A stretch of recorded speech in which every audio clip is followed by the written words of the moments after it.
जब एक आदमी अपने देश में ही उपेक्षित था, अछूत था, लोग छूना तो दूर, नाम लेने से भी घृणा करते थे, जिन्हें स्कूल के अंदर घुसने नहीं दिया गया, उसकी जयंती आज 7 समंदर पार तक मनाई जा रही है। ये सिर्फ एक व्यक्ति की सालगिरह नहीं, ये है इंसानियत, समानता और संघर्ष की जीत का उत्सव।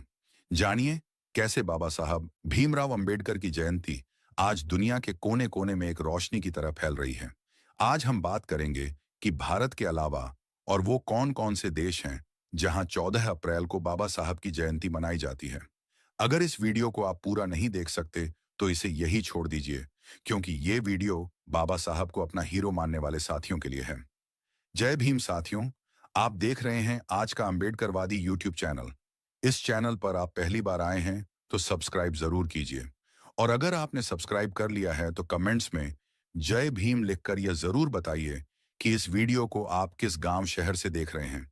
इस वीडियो को फैलाना जरूरी है ताकि उन लोगों की आंखें खुल जाएं जो आज भी बाबा साहब के योगदान को नजरअंदाज करते हैं।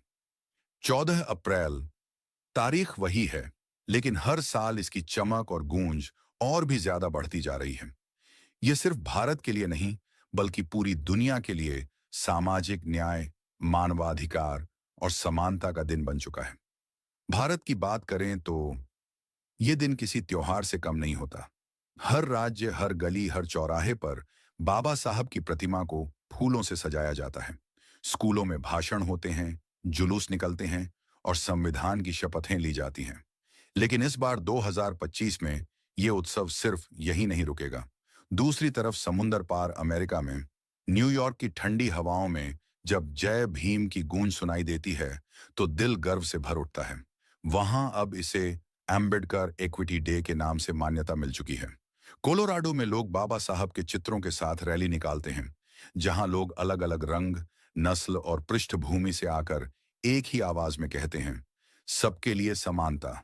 लंदन की टेम्स नदी किनारे, बर्मिंघम और लंदन के सभागारों में भारतीय मूल के लोग जमा होते हैं।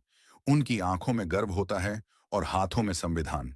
बच्चे भाषण देते हैं और बाबा साहब के विचारों पर चर्चा होती है। कनाडा के टोरंटो में बर्फीले मौसम में भी गर्मजोशी से मनाया जाता है डॉक्टर B.R. अम्बेडकर दिन समानता। वहां के विधायक भी इस दिन को खास महत्व देते हैं और भारतीय समुदाय के साथ कंधे से कंधा मिलाकर समारोह में भाग लेते हैं। ऑस्ट्रेलिया और न्यूजीलैंड, मेलबर्न और सिडनी की सड़कों पर जब झंडे लहराते हैं तो लगता है जैसे बाबा साहब का सपना वाकई पूरी दुनिया में गूंज रहा है। यहां तक कि जापान, जर्मनी और दक्षिण अफ्रीका तक, जहां छोटे स्तर पर ही सही लेकिन बाबा साहब को याद किया जाता है, वहां के बौद्ध अनुयायी और सामाजिक कार्यकर्ता मिलकर उनका जीवन याद करते हैं और उनकी शिक्षा को आगे बढ़ाते हैं। 2019 में एक रिपोर्ट ने दावा किया था कि बाबा साहब की जयंती 192 देशों में मनाई गई थी। यह संख्या सुनने में बड़ी लग सकती है, लेकिन इससे यह साफ है कि बाबा साहब सिर्फ भारत के नहीं बल्कि दुनिया के हैं।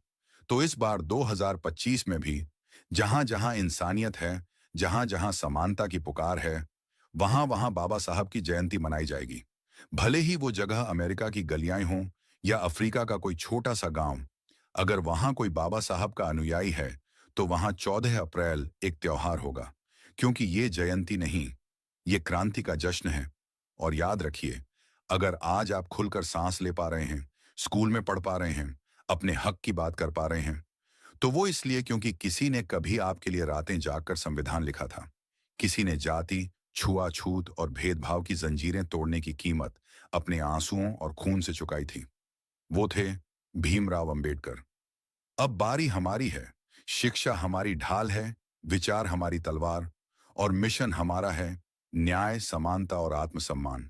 अगर आप भी इस क्रांति का हिस्सा बनना चाहते हैं, अगर आपके दिल में भी बाबा साहब के लिए वही आग है, तो इस मिशन में हमारे साथ जुड़िए।